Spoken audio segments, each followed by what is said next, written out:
welcome to the Summary of Knowledge and Skills, Guitar Fundamentals Level 1, Chapter 4, Playing Melodies. Covered a lot of stuff in this last chapter, and it all started with learning how to label the musical alphabet notes so that we use the first 7 letters of the English alphabet, A, B, C, D, E, F, and G, to play notes and label notes and identify notes in music and on the guitar. We then talked about where those notes are physically located on all the open strings, E, A, D, G, B, and E, and where they are on the first 5 frets. So that one string at a time we covered E, F, G, and B, C, D, and G, A, and then B, and then D, E, F, A, B, C, E, F, G, etc. And then we learned some simple basic melodies. We learned how to play a melody, Jingle Bells, on the top 2 strings.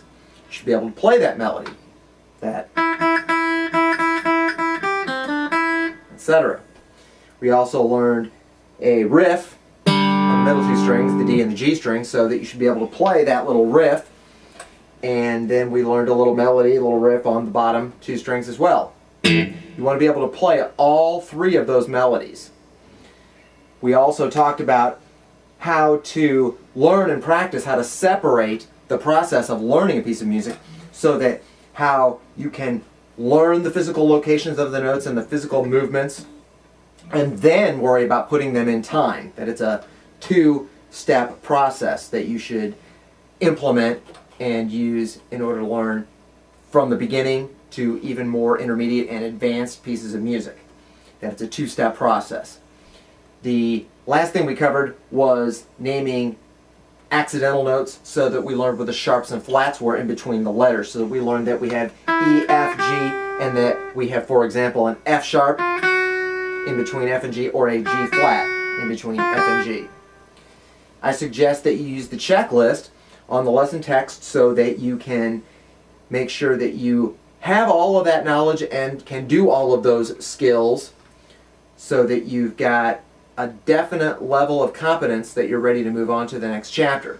Covered a lot of stuff in Chapter 4.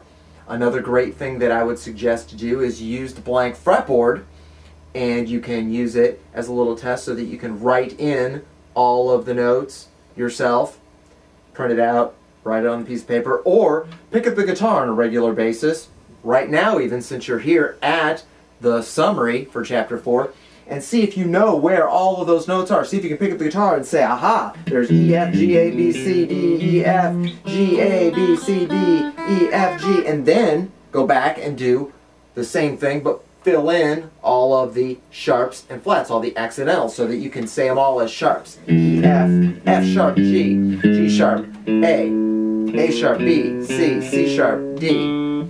Then label them all as flats. E, F, G flat, G, A flat, A, B flat, B, C, D flat, etc.